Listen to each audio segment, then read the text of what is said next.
Welcome to TTC Cars. I'm Brian. I'm Craig. And we've got something freaking special today, and that is the Nissan Z, not the 400Z. Quit calling it that. It's just the Z. That's what we have here, even though it has 400 horsepower. Yeah, it makes 400 horsepower. It does make 400 horsepower, and it is a 3-liter, so maybe it should be the 300ZX. Oh. It's just the Z, And though. twin turbo. It is twin turbo. So look, Nissan, if you haven't noticed, has had some financial woes lately in terms of we can't engineer everything from scratch. Let's use what we have. But it turns out they had a screamer of a VR30 V6 left over at Infiniti that they made better use of over here. So we'll talk about that more in a minute. First of all, Craig, I want to talk about the paint. Look at this. The GoPro's not going to grab it, but this is a metallic pearl. It looks incredible. Do you know what the color is, Craig? Ichimoto Sky. Good guess. It's actually white. Oh. Yeah, it's white with black on top. Oh. But this is a $1,300 option on top of this vehicle. It starts out at $49,900 with options and $400 floor mats and $500 door sills are illuminated and some interior lighting packages. We're right at $53,000 with destination and all that stuff. It's not bad. This is the performance model, which gives you a couple things, starting out right here, Craig. It gives you the Rays Engineering forged aluminum wheels. These are actually very expensive to produce. They're very light and they're very strong. And if you know wheels in the JDM world, Rays is your friend. You know what that means. Also, you get bigger brakes with this package, and that's kind of it. Oh yeah, and a sport muffler, Craig. You also get that with the performance, and then a wing on the back, which we'll talk about in a minute. And unlimited slip. Oh, unlimited slip. There are a few things, but I think that is actually everything, isn't it? Yeah. Okay. But you do get some stuff, and it's about 10 grand for that package. I don't know that it's worth 10 grand. I'd be really compelled to get the $43,000 version of this exact car, because you're getting so much. Nothing, like powertrain doesn't change, transmission doesn't change, and if you were going to do aftermarket stuff anyways, Nissan has an option for you. You can spend that 10 grand how you want on your own. So that's pretty cool. But up front, you do have a staggered wheel and tire setup. These are, I believe they're 255s up front, 275s in the back. Let's see, does it say? Yep, 255s in the front, 275 in the rear. So you have a staggered setup, and it's actually a very balanced drive. So that's not driving weird because of that. So check out the nose real quick.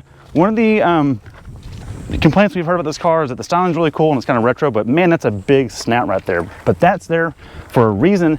This thing needs a ton of cooling, and more on that in a minute. The cooling works great. Let's take it around, bring it around the side over here. So part of the sleek design of this thing is that it is basically a 370Z that they've made look a little retro like a 300ZX. That's a good recipe, and it works great, even better in person. The roof does slope back. This is kind of design that started out with the GTR.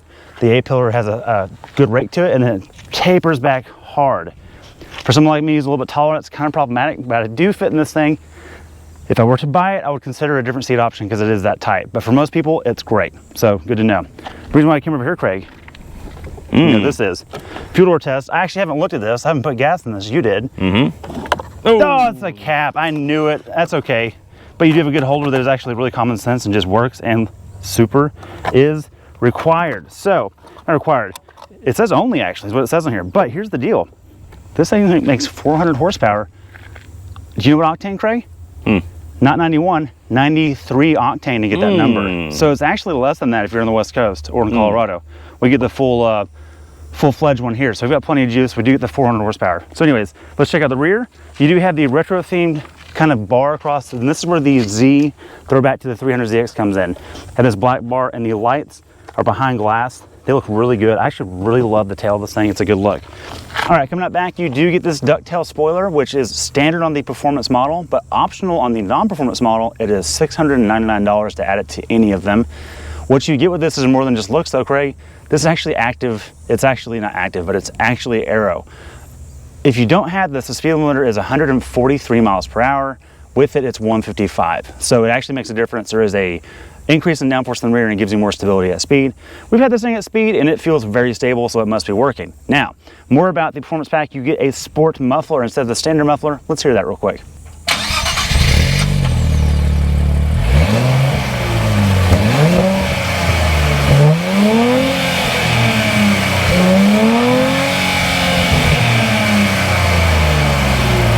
Okay, like I said, that's the sport muffler. Let's go out front and check out the engine. All right, people, let's hop under the hood and check out the VR30 DD-TT, which means direct injection and twin turbo. And I feel heat already come off this thing. I can't figure it out. Oh, there it is, got it. Okay, hood feels, you know, metal. Not the heaviest, not the lightest, it's fine. I do want to talk about real quick the bracing. Wait, did you just tell the audience that the hood's made of metal? Yeah, but like good insight. It's, yeah, thanks. But it's not like, it's definitely not aluminum, is what I'm saying. Dual latches? Dual latches, like a little bit of BMW copy in here, but that's what gives you those good speed ratings. In fact, the hood didn't flap at all, unlike any Mustang ever made. So that's, that's a positive thing. We like Mustangs, don't hate us too much. Hood strut. I like this a lot because it's actually adjustable. Yes. How often do you see an adjustable one? So this thing tells you that they're meant to be used for actual use. If you get torque flex, you need to corner balance this thing, you can use that for your benefit. I want to point out how tight this thing is placed in here, and cooling was key for everything. It does not have an air-to-air intercooler. It has liquid-to-air intercoolers on it. That's why we have dual reservoirs up here. They did not want to have heating problems or cooling problems. Part of the problem was the 370Z that was not turbocharged in the drift world and the road course world had overheating problems on track. It just did.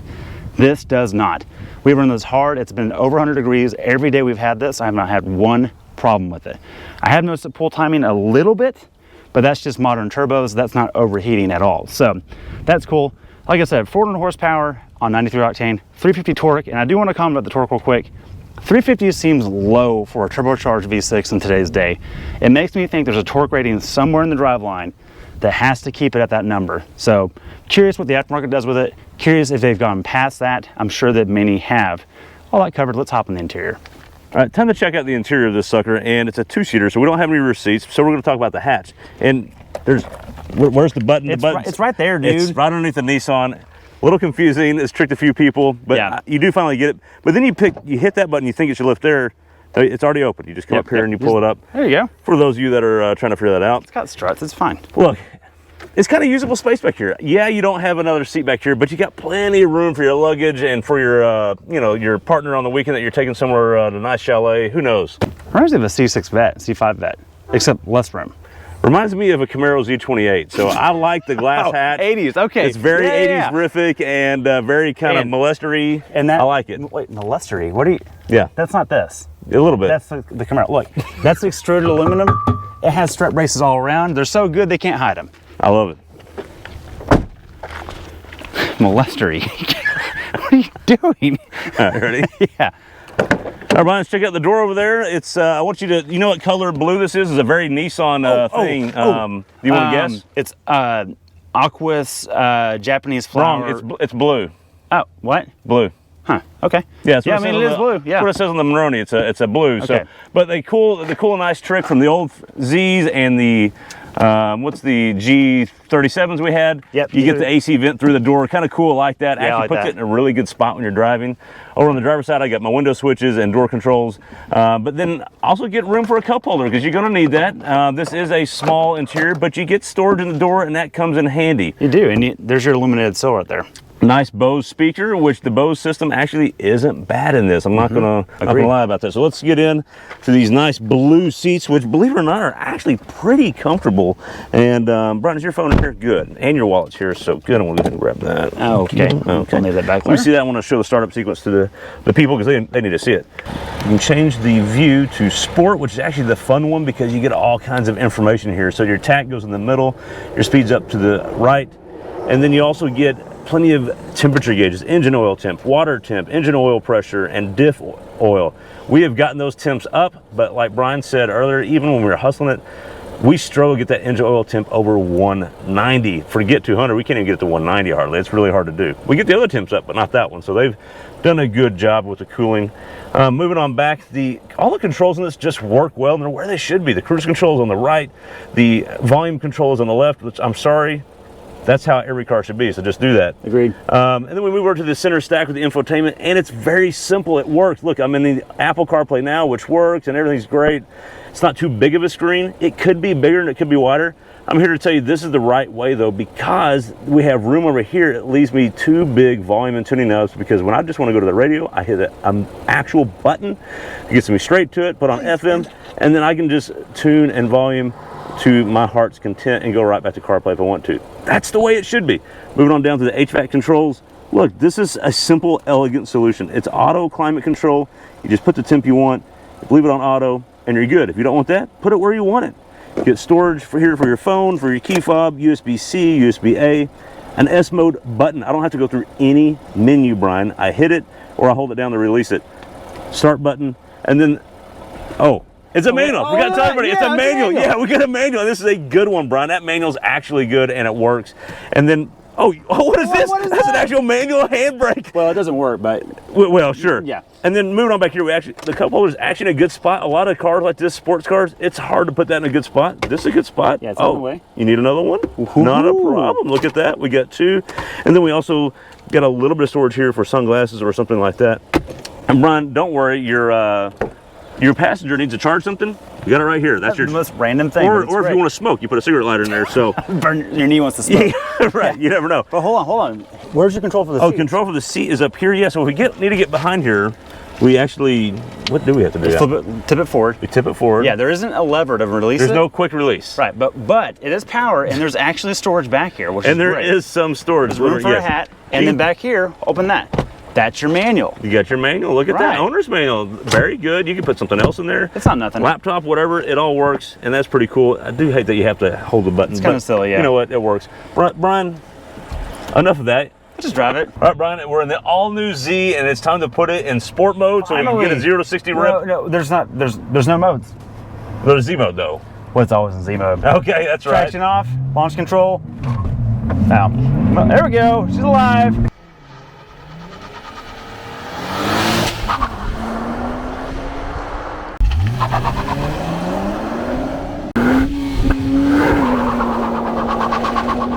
Oh, yeah. And 60 in the top of second gear. Well, with me in here, it was 5.19. It's really not bad. That's actually really good. The best I could do off camera by myself was 4.96. Yes, and again, it's a hot day. It's 96 degrees.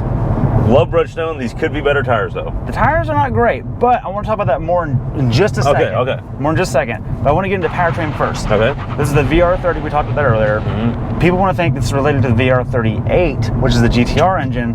No. It's not. Well, it's got the same letters at the beginning. It has the same motors at the beginning. And a but 3. I've driven this engine in the Q5060. Mm-hmm. And the auto is like a really good Autobahn, high-speed, blast to Houston kind of thing. This motor, this manual is a lot of fun. It's a good package. I do feel like it's probably limited at where it's at. Yeah. I'm worried about that. But How much power do you need?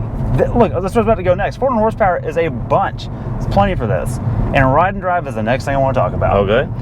This thing has some upgrades from the 370. Do you want to know what they are? What's that?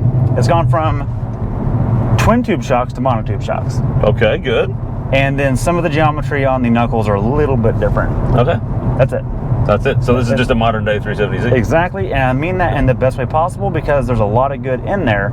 This tells me, kind of like the Pathfinder we had recently, Nissan got it right in the mid-2000s. They did. This chassis is not up to date. They had a lot of... It's not new, and it's better because of that. Agreed. It has more driver feedback than anything we've driven in a long time in this category. Look, we drove this back to back with the BMW M2. And it did not do the M2 any favors. It did not. The M2 is objectively better in every category. S58, manual transmission, all the power in the world, some of the best engineers on the planet. All those things. Boring compared Not to as this. much fun to drive. Nowhere near as much fun. This thing is playful. Yes, and I think that's the biggest conclusion to this car. That is, it's not necessarily great in any particular measure. Whether you're talking about the powertrain, the engine, the performance numbers, or whatever you're talking about, ergonomics. You pick apart one thing, you're not like, well, Every little thing you're like, that's good. Definitely good. You don't ever say it's great. Right. But what happens is, and we talk about this, a lot of cars do not do this. Yep. You said it earlier, it's better than the sum of its parts. Yeah, it's greater than the sum of its parts for sure. And that's where the BMW is the opposite. Right. It has the best ingredients in the world, and it is a wet blanket to drive.